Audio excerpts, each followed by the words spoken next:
Muy buenos días. Me acompaña Juan Ramón, el doctor Juan Ramón de la Fuente y la doctora Diana Alarcón, a quienes ustedes conocen. Y tuvimos una muy buena reunión que le voy a pedir al doctor Juan Ramón de la Fuente que les platique con diferentes embajadores, embajadoras de distintos países del mundo en México para platicar un poco sobre nuestra visión de país, nuestra visión hacia el futuro, lo que hemos hecho en la ciudad, una reunión realmente informal, auspiciada por el embajador de Qatar. Entonces le voy a pedir a Juan Ramón que platique un poco de la reunión y después, por supuesto, contestamos a sus preguntas. Gracias. Con mucho gusto, buenos días. Efectivamente hubo esta reunión a la cual asistieron alrededor de 70 embajadoras y embajadores acreditados en México, que fue convocada por el embajador de Qatar y en donde hubo la oportunidad, siendo un encuentro muy informal, primero de escuchar los comentarios que hicieron cada uno de los 5 grupos regionales en cómo se organiza el cuerpo diplomático, la representación de África, de Asia-Pacífico, del Medio Oriente, de Europa y de América Latina y el Caribe, donde básicamente expresaron el reconocimiento a México, al papel que México juega en el mundo, a su vocación pacifista, a su cultura y a la hospitalidad con la que México los ha acogido. Y posteriormente, la doctora Sheinbaum, después de agradecer, por supuesto, al embajador catarí y a quienes acudieron a este encuentro, pues brevemente hizo una exposición de algunos de los logros de su gobierno, que habían sido mencionados, por cierto, varios de ellos por los propios embajadores, algunos llevan ya muchos años viviendo en México, y reconocieron ellos que había habido cambios en lo que ellos habían percibido, cambios para la mejora en la seguridad, un gran impulso a las políticas ambientalistas, con algunos logros realmente muy espectaculares, y posteriormente pues hubo una convivencia. La doctora Sheinbaum reiteró lo que ustedes saben, que México tiene una política exterior sustentada en el artículo 89 de nuestra Constitución, que son principios que nos permiten tener relaciones amistosas y cordiales con todos los pueblos del mundo y que desde luego estará siempre dispuesta a contribuir en la medida de sus posibilidades a construir y a preservar la paz en todo el mundo. Esto es, en términos generales, una reunión, insisto, muy concurrida, en términos muy cordiales, totalmente informal, pero muy ilustrativa, creo que para los que acudieron como invitados y para la propia doctora Sheinbaum y para quienes la acompañaron. Gracias. Pues adelante. Carlos Navarro del Heraldo. Buenos días a todas y todos. Preguntarle, ¿qué les dijeron los embajadores sobre la situación económica que está viviendo el país? ¿Le preguntaron sobre algunos indicadores en específico, doctora, algo al respecto? No, más bien están muy contentos en México. Justo hablaron de la riqueza cultural y natural de nuestro país, de la importancia de las inversiones en nuestro país, de la importancia de ampliar el turismo hacia México. Entonces, realmente fue más que en particular una reunión donde hablamos de temas generales. Ayer en su cuenta de Twitter, ahora retomaba un hilo sobre lo que se está haciendo en redes sociales para difundir estos hashtags. ¿Considera usted que debe de haber una mayor investigación, principalmente por los recursos que se están utilizando para generar estas tendencias en redes sociales, donde tanto la critican a usted como al presidente? Sí, a ver, estas tendencias que están ahora en Twitter o en X, como se llama ahora esta red social, están levantando un hashtag que tiene que ver fundamentalmente con, y ayer se demuestra a partir de este hilo y de entrevistas que ha dado la persona que hace esta investigación, a partir de bots, de cuentas diversas, en donde inclusive demuestra cómo errores que se cometen se siguen manifestando por 500,000 cuentas, etcétera. Es decir, demuestra que más que algo orgánico es algo que está pagado. Entonces nosotros estamos haciendo una investigación para presentar una denuncia formal ante el Instituto Nacional Electoral y todo lo que esto requiera, porque nosotros queremos que la elección se desenvuelva en un clima positivo de propuestas. No creemos que la guerra sucia deba ser parte de la próxima elección. Entonces, es importante que todos revisen esto que publicamos en la cuenta y las bases de esto, lo ha dicho incluso el presidente en su mañanera, y nosotros vamos a seguir con nuestro trabajo en términos de propuestas. Nuestra campaña a partir del 1 de marzo es esencialmente de propuestas, de visión, de futuro para nuestro país. Esa es esencialmente la esencia de nuestra campaña. Gracias. Y por último, aprovechando que está el coordinador de los diálogos por la transformación, preguntarle cuál es el estatus, si ya las conclusiones ya las están vertiendo en el proyecto de Nación, cuántos se hicieron, cuántos foros de este tipo y qué sigue antes de que empiece la campaña, si se van a seguir haciendo la campaña, ¿qué sigue en esto? Gracias. Sí, cómo no. Llevamos a la fecha 184 diálogos en sus dos formatos, como foros, que son 102, y como mesas de trabajo, que son otras 82. La mitad de los foros se han llevado a cabo fuera de la Ciudad de México y estamos trabajando en los 12 ejes temáticos que engloban prácticamente todos los temas de la agenda pública que ha sugerido la doctora Sheinbaum. De hecho, si ustedes revisan con cuidado el discurso que pronunció la doctora Sheinbaum el domingo, cuando se registró ante el Instituto Nacional Electoral, encontrarán que es un discurso con mucho contenido, vale la pena analizarlo.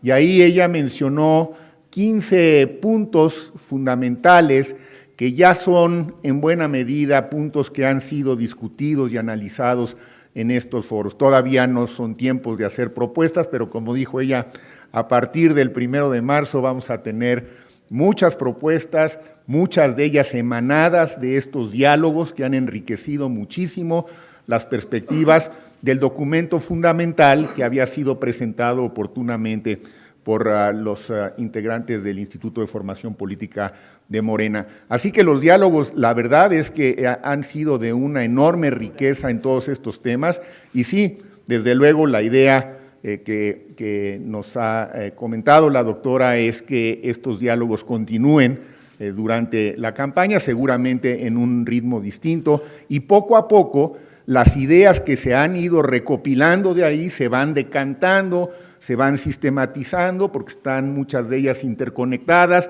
y eventualmente tendremos de una manera sistemática todas estas propuestas para la consideración de la doctora Sheinbaum. Así que creo que los diálogos por la transformación van viento en popa.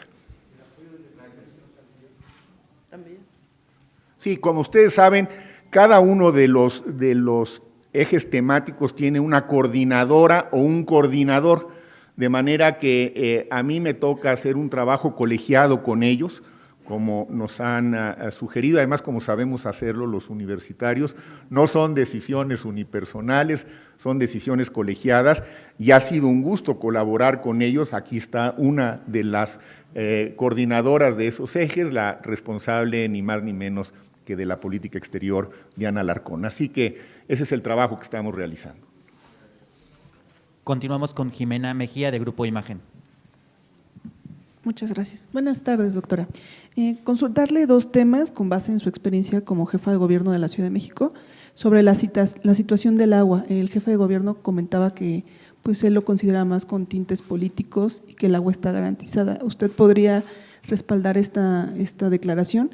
Y la segunda es en torno a la marcha del domingo que se vio por parte de la oposición. ¿Ve algún riesgo o que se tenga que reforzar más acciones de Morena para garantizar el triunfo en la siguiente elección en la Ciudad de México? Sí, sobre el primer caso hace poco hice una explicación importante. La zona metropolitana del Valle de México, no solo la ciudad, tiene diferentes fuentes de abastecimiento de agua, principalmente para consumo humano, pero no solo, también para riego agrícola y también para el desarrollo de las actividades productivas, incluso la industria. Estas fuentes de abastecimiento son los pozos de la zona metropolitana, el sistema Cutzamala, el sistema Lerma y algunas otras fuentes locales como el abastecimiento de algunos manantiales. Por la sequía que ha habido en el centro y norte del país, el sistema Cutzamala a propósito se ha reducido el abastecimiento de agua. ¿Por qué digo a propósito? Pues para que no se acabe el agua de las presas. Entonces se reduce el consumo o se reduce la aportación y con ello pues tiene que reducirse un poco el consumo y todos debemos de contribuir. No se espera que esta situación de sequía sea para siempre. En algún momento, incluso hablando con todos los expertos dedicados a cambio climático, tiene que retornar una situación de abasto de agua, pero durante la época en que fui jefa de gobierno se desarrollaron varios proyectos que permiten que hoy la ciudad esté en mejores condiciones de afrontar una situación como la que se afronta. Por ejemplo, agua de la zona de Zumpango, recuperación de muchos pozos que estaban sin funcionar, un sistema de macromedición muy importante que no existía en la ciudad automática, la recuperación de pozos de Lerma, que también estaban muchos de ellos abandonados, y la recuperación de otras zonas como la Presa Madín y otras zonas. Y una visión también de largo plazo para poder seguir abasteciendo de agua a toda la región centro, más que solamente a la ciudad. Entonces, sí hay sequía en esta parte. Por fortuna desarrollamos otros proyectos que no ponen a la ciudad en una crisis mayor, pero está garantizado el suministro de agua para la ciudad, como bien dijo el jefe de gobierno. Y por otro lado, bueno, sobre la marcha del domingo, pues hay derecho a la libre manifestación y nosotros vamos a hacer una… bueno, en primer lugar, la democracia no está en riesgo, eso es muy importante. Eso hay que ponerlo sobre la mesa siempre. No está en riesgo que se desarrolle una marcha libremente. Y nosotros siempre hemos creído en la democracia y vamos a seguir promoviendo la democracia en nuestro país. Yo creo que ese es un elemento sustantivo. Y hacia adelante, pues nosotros vamos a hacer una campaña llena de propuestas. No vamos a usar ni las mentiras, ni las fake news, ni la guerra sucia, las vamos a denunciar adecuadamente, pero va a ser una campaña muy alegre, como debe ser, porque México está viviendo un momento especial en su historia y al mismo tiempo de mucha propuesta que sigan consolidando a México como una potencia económica, de bienestar, de sustentabilidad y cultura. Siguiente pregunta, Amado Azueta de Latinos. Muchas gracias. Buenos días, doctora. Buenos Muchas días. gracias. Oiga, doctora, sobre la pregunta que hacía el compañero del Heraldo, esta denuncia que usted va a colocar, ¿va contra algún grupo en particular, contra alguna persona? Si nos puede comentar cómo va esta denuncia ante las autoridades electorales. Y otra cosa que también que le quiero preguntar es sobre las diferencias que hay en Morena, aquí en la Ciudad de México. Ya algunas personas en la alcaldía Gustavo Amadero pues salieron a protestar, quieren que se vaya el presidente de Morena aquí en la Ciudad de México. Bueno, ya se está armando todo un desbarajuste ahí. Preguntarle qué mensaje les da a los morenistas que dicen que no han visto las listas, ¿no? Eso es lo que dicen ellos, ¿no? Eso, preguntarle esas dos cosas. Y si me permite preguntarle también a la maestra, preguntarle sobre si estas visitas con embajadores, con representantes del exterior, están preparando también para dentro de la campaña alguna visitas al extranjero, no solamente Estados Unidos, sino también otras ciudades del mundo. Muchas gracias. Sí. A ver, sobre la primera que fue sobre… ¿Contra quién va la… la denuncia. Ajá. Se está haciendo un estudio muy profundo por parte de Morena, más que una denuncia personal, por parte de Morena.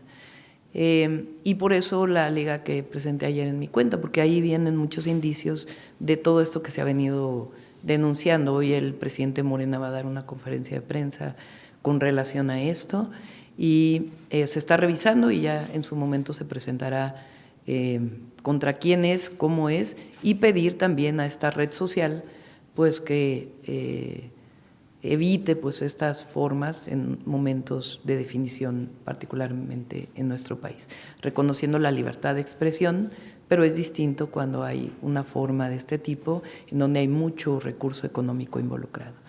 Entonces, eso lo va a presentar Morena y ya habrá momento para decir frente a quién es en particular. Okay. Pero hay muchos indicios y se tiene mucha información. Lo segundo es, perdón, sobre es que no los morenistas. ¿Qué le dice a los morenistas que están molestos? Sobre la ciudad y sobre el país. Se están tomando decisiones con base en 2 elementos que están en los estatutos de Morena y nuestra coalición con el Partido Verde y con el Partido del Trabajo. Uno son, y es principalmente, las encuestas. Ahí donde sale una persona que se inscribió y sale ganador en las encuestas, pues es quien queda, aunque hay que cumplir una serie de reglas del Instituto Electoral Local y Nacional, que es número de mujeres, personas con alguna discapacidad, de la diversidad sexual, grupos indígenas, afromexicanos, es decir, hay que cumplir con todos estos criterios y se toman en cuenta en las encuestas para poder definir por parte de la Comisión de Encuestas, porque eso es muy importante, es la Comisión de Elecciones quien toma la decisión. No es el presidente de Morena en la ciudad, ni el presidente de Morena a nivel nacional, sino es un grupo colegiado que ve las encuestas. ¿Algún mensaje para ellos? Y segundo, nosotros estamos por un proyecto, no por ambiciones personales, no por una persona, por otra, sino que estamos por un proyecto. Y en este proyecto caben todos y todas las que son de Morena, de nuestras alianzas, de nuestra coalición y muchos otros mexicanos y mexicanas que quieren que siga México en esta transformación y que caminemos por un México de democracia, de bienestar y de libertades. Bien, gracias. Si me puede… Sí, ajá, te contesto por Diana porque no hemos platicado. Por el momento nos vamos a quedar en México, no tenemos contemplado salir fuera. Y sí, si es necesario, tendremos algunas otras reuniones con diplomáticos en México para poder hablar de nuestro proyecto. Doctora, ¿y estas entrevistas, estas conferencias, durante su campaña van a continuar para que los temas nacionales no se vayan arrastrando y después cuando ya hayan pasado muchos días no preguntarle lo que ocurrió una semana, 2 semanas después? ¿Va a haber una Es conferencia? Que ya no nos has acompañado en las giras. Sí. Porque todos los aquí que nos acompañan en las giras, que son poquitos, los invitamos a que todos vayan a las giras de la campaña. Normalmente tenemos todos los días un panel de medios, le llamamos, en donde se habla de temas locales y de temas nacionales. Entonces sí van a continuar este diálogo con los medios de comunicación y al mismo tiempo con redes sociales y un diálogo directo con la ciudadanía a través de los eventos públicos y a través de las redes. Gracias. Continuamos con Agustín Rodríguez de TV Azteca. Doctora, ¿qué tal? Muy buenas tardes por acá. Muy buenos días. Y comentarle, bueno, ya no habíamos tenido oportunidad de vernos, porque ha estado en giro, por redes sociales solamente o por su blog, pero la visita del Papa al Vaticano, hay por ahí algunas preguntas. ¿Cómo es que llegó, cómo viajó por un vuelo particular, por un vuelo comercial? ¿Qué es lo que la motivó para ir al Vaticano? Después de que 2 semanas antes había estado por ahí la candidata de la oposición. Unos días antes. Unos días antes. ¿Y cuál fue el mensaje que le dio el Papa? ¿Algún consejo concerniente a nuestro país concretamente? Sí. Gracias. Qué bueno que lo preguntas.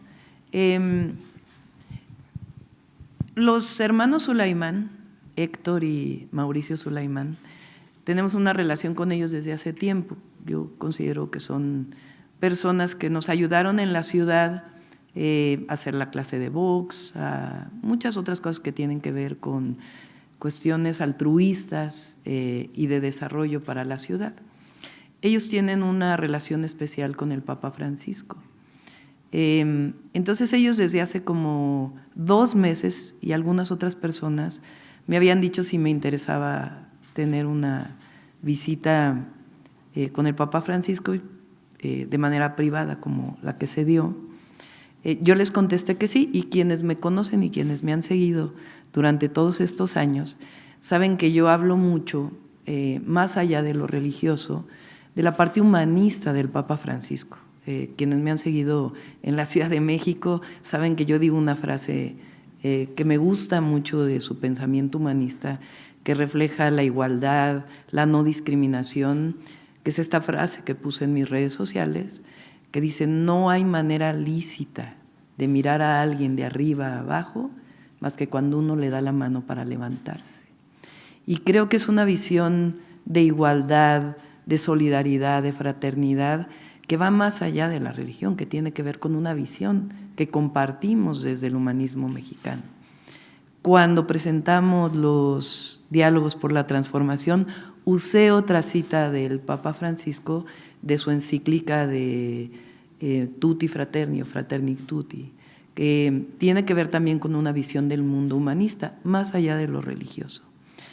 Entonces me pareció pues conocer a una personalidad con el Papa, como el Papa Francisco, pues algo excepcional.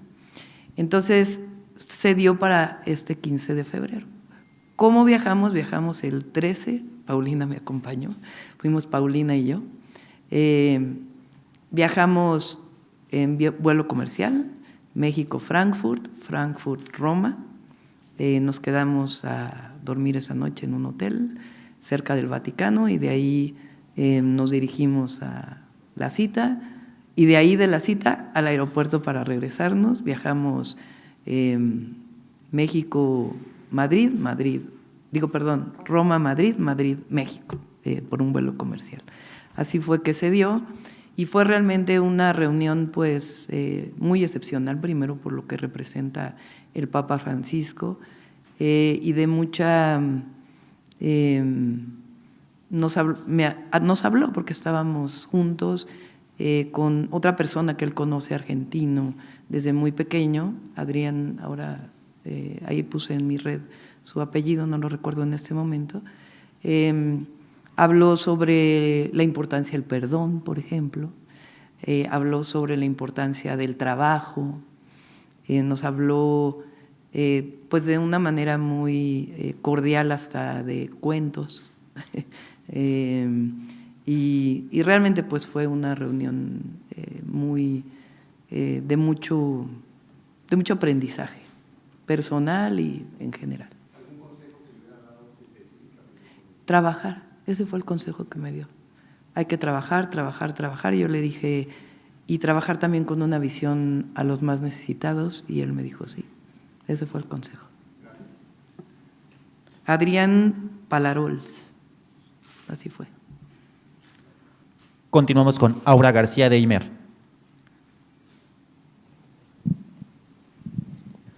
Hola, doctora, buen día.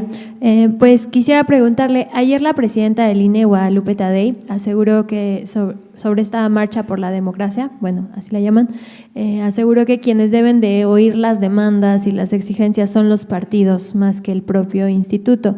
Quisiera preguntarle su opinión al respecto y también sobre este mismo tema, pues el episcopado mexicano respaldó ayer esta marcha, aseguró que las personas que acudieron defendieron una causa justa y también hizo un llamado en general a las candidatas y a los partidos a que se conduzcan con civilidad. Si me puede regalar su opinión al respecto.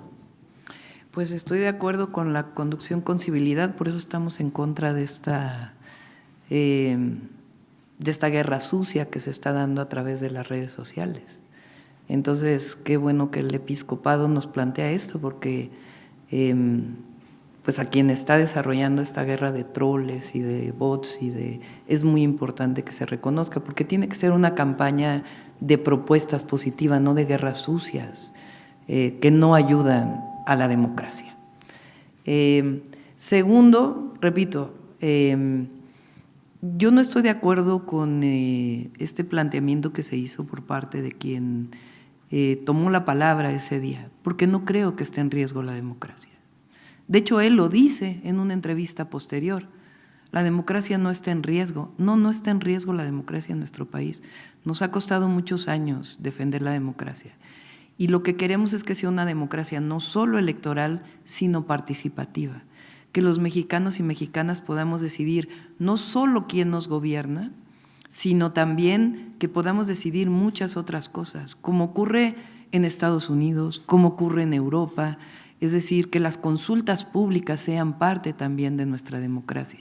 Eso es lo que queremos, que se fomente, se promueva, y por eso creo que a quien participó en la marcha decirle desde nosotros, no está en riesgo la democracia, nunca va a estar en riesgo. Quienes hemos luchado por la democracia hemos sido nosotros. Nosotros luchamos contra fraudes electorales. Bueno, aquí el rector Juan Ramón de la Fuente sabe que en un momento en la historia de la universidad, quienes luchamos por la democracia dentro de la universidad fuimos los estudiantes. Creemos en la democracia como forma de vida, creemos en la democracia como forma de gobierno, creemos en la democracia como forma de enseñanza a nuestros niños y niñas. Entonces, queremos y estamos construyendo un país democrático, y en la democracia, por fortuna, no hay un pensamiento único. La marcha lo que muestra es que vivimos en un país democrático. Si hubiera un pensamiento único, entonces viviríamos en un país autoritario. Y no, afortunadamente se permite la libertad de expresión, la libertad de reunión, la libertad de manifestación, y esto es algo que va a continuar en nuestro país. Y por eso los mexicanos y mexicanas tendrán que tomar una decisión ya en su momento, en este año electoral, pero no está en riesgo la democracia. Gracias. Y final. Bueno, repito, hay libertad de expresión, pero a nosotros nos corresponde decir lo que nos corresponde a nosotros y lo que representa nuestro proyecto. Nuestro proyecto, fíjense, estamos encabezando diálogos por la transformación, invitando a toda la sociedad, a expertos, a no expertos, a agricultores, a obreros, a empresarios, a hablar sobre este momento histórico que nos va a tocar encabezar. Ayer el Consejo General del INE aprobó la modalidad por la que se van a recolectar las preguntas para el segundo debate presidencial. Será en las plazas cívicas, en las 32 entidades del país y en 2 ciudades de Estados Unidos. ¿Qué piensa de este formato, con el antecedente de que pues, la primera definición de las preguntas del debate presidencial número 1, pues hubo inconformidad de parte de Morena y de usted? Pues la cuestión es que queremos que sea justamente democrático, abierto y transparente la manera en que se recogen las preguntas y se deciden para poderlas hacer en el debate. Pero de una vez les adelanto, nos va a ir muy bien en el debate. Hay proyecto. Gracias. Última pregunta, Carlos Padilla, de Revista Zócalo. Gracias. Buenos días, doctora. Usted viene de una generación de estudiantes que derrotaron el intento de Jorge Carpizo de aumentar las cuotas en la UNAM. Logró el diálogo público que no se obtuvo en 1968. Además, ganaron la realización de un congreso universitario. Pregunto, ¿cuál es el legado de esa generación a la democracia en este país, que años después se incorporó a la lucha social y política y que ahora la coloca usted a las puertas de la presidencia de la República? Según todas las encuestas, ahora en este 2024 votarán muchos jóvenes que no habían nacido en 1986, 1987. ¿Cuál es su opinión, por favor? Bueno, de aquel movimiento se pueden rescatar, como bien lo dices tú, 2 elementos, o 3. Educación pública, gratuita, de calidad, laica, científica, humanista, como un derecho. La segunda, diálogo. Y la tercera, democracia. Porque los estudiantes en aquel momento luchábamos contra lo que considerábamos una imposición, y además no pedíamos que se decidiera por los estudiantes una propuesta, sino que hubiera un congreso universitario, que finalmente aportó algunas cosas, otras no pudieron avanzar, pero finalmente fue un espacio democrático de discusión universitaria. Y tan es así que con Juan Ramón de la Fuente, rector, que en algún momento en algunas cosas no estuvimos de acuerdo, hoy somos parte de este proyecto. Y nada habla mejor de que podemos ponernos de acuerdo entre quienes en alguna vez a lo mejor no estuvimos tan de acuerdo, porque consideramos que el diálogo, la inclusión, la democracia, las libertades es la esencia de lo que debe ser el México del futuro. Y a los jóvenes, pues decirles que aprendan de la historia de nuestro país, que no se dejen llevar solamente por el inmediatismo de las redes sociales, por las falsas noticias, sino que al revés, que tomen su decisión a partir de la construcción histórica de este México maravilloso que estamos viviendo hoy. ¿Los jóvenes tienen una oportunidad para participar políticamente en este país? Sí, por supuesto, políticamente, y nosotros somos quienes defendemos que tengan derecho a la educación, al empleo, a divertirse, a tener un espacio público en donde puedan gozar de sus libertades sin necesidad de tener que erogar ningún centavo. Perdón, por último, la imagen, el tema, lo que usted sugeriría para incrementar la presencia, más bien la incorporación de los jóvenes a la educación pública gratuita a nivel universitario. ¿Cuál sería a grandes rasgos su propuesta? Más universidades, más educación y más educación. Gracias. Gracias. Doctora, yo le quiero preguntar sobre la marcha. Brevemente, el historiador Enrique Krause dijo que equiparó esa marcha a las marchas del 68. Yo quisiera preguntarle su opinión, si esto no es de alguna manera una desmesura del historiador, ¿no? Por una parte, y por la otra también, si usted continuaría con la propuesta de reforma política que acaba de presentar el presidente, particularmente esta posición de desaparecer los plurinominales, porque parece ser que eso es lo que más preocupa a la oposición, porque piensan que se quedarían prácticamente sin representación en el Congreso. No estoy de acuerdo, respeto su opinión, pero no estoy de acuerdo, porque, a ver, ¿por qué surge la manifestación de los estudiantes en el 68? Por un acto autoritario en contra de las juventudes, que fue aquella represión que hubo en la Prepa 1. Y además terminó con una masacre y estuvo acumulando una serie de actos represivos por parte del entonces presidente Díaz Ordaz. Hoy el presidente López Obrador defiende que no haya represión y no se ha reprimido. Entonces, repito nuevamente, no está en riesgo la democracia. Lo que hay es una propuesta. En general, la población, si ustedes hacen una encuesta, está en contra de los plurinominales. Y lo que hay es una propuesta sobre la mesa para reivindicar la democracia. Y está puesta sobre la mesa para el debate, que va a empezar ahora por la Cámara de Diputados en todo el país. Entonces, si hay quien no está de acuerdo, pues que presente, para eso vivimos en una democracia, que presente sus propuestas.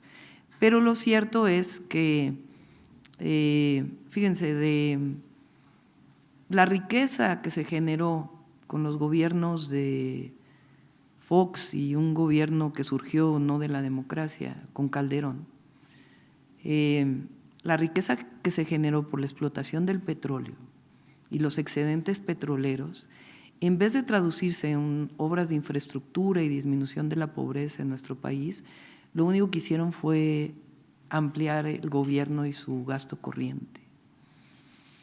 Y se ha demostrado ahora cómo, sin necesidad de aumentar impuestos, solo cobrando adecuadamente los impuestos, hay recurso público para obra pública, para disminuir la pobreza, la desigualdad.